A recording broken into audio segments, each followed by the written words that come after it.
প্রশাসনের প্রাণকেন্দ্র সচিবালয়ে ভয়াবহ আগুন লাগার ঘটনা ঘটেছে। আগুনে সবচেয়ে বেশি ক্ষতিগ্রস্ত হয়েছে 8 ও 9 তলা। আগুনের ঘটনায় হুঁশিয়ারি দিয়ে স্থানীয় সরকার, পল্লী উন্নয়ন ও যুব ক্রীড়া মন্ত্রণালয়ের উপদেষ্টা আসিফ মাহমুদ সজীব ভুঁইয়া বলেছেন, আমাদের ব্যর্থ করার এই ষড়যন্ত্রে যে বা যারাই জড়িত থাকবে তাদের বিন্দু পরিমাণ ছাড় দেওয়া হবে না। বৃহস্পতিবার 26 ডিসেম্বর সকালে সামাজিক যোগাযোগ মাধ্যম ফেসবুকে দেওয়া এক পোস্টে তিনি এই হুঁশিয়ারি দেন।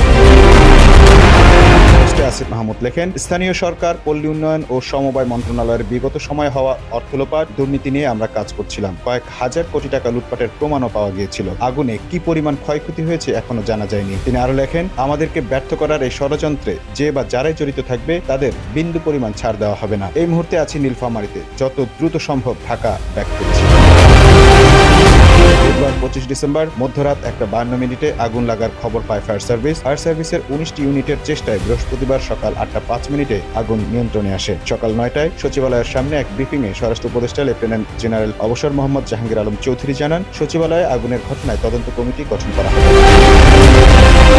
এদিকে সকাল 6:45টার দিকে সচিবালয়ের সামনে ব্রিফিংয়ে ফায়ার সার্ভিস ও সিভিল ডিফেন্স অধিদপ্তরের মহাপরিচালক ব্রিগেডিয়ার জেনারেল মোহাম্মদ জাহেদ কামাল বলেন, রাত 1:52 আমরা মেসেজ পাই সচিবালয়ের 7 নম্বর ভবনে আগুন লেগেছে। 1:54 মধ্যে আমাদের ইউনিট পৌঁছে যায়। এখানে 19টি ইউনিট কাজ করেছে, এর মধ্যে 10টি ইউনিট সরাসরি কাজ করেছে। এখানে গাড়ি প্রবেশে কিছুটা সীমাবদ্ধতা আছে, বিশেষ করে বড় গাড়িগুলো ঢোকানো কঠিন ছিল।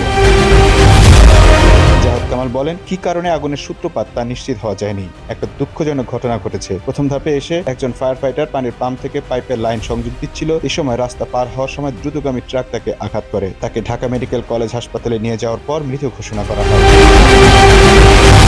ভবনে অভ্যন্তরীণ সম্পদ বিভাগ, আর্থিক প্রতিষ্ঠান বিভাগ, ডাক ও টেলিযোগাযোগ, তথ্য প্রযুক্তি, শ্রম ও কর্মসংস্থান, যুব ও ক্রীড়া, স্থানীয় সরকার, পল্লী উন্নয়ন ও সমবায়, সড়ক পরিবহন সেতু বিভাগ রয়েছে।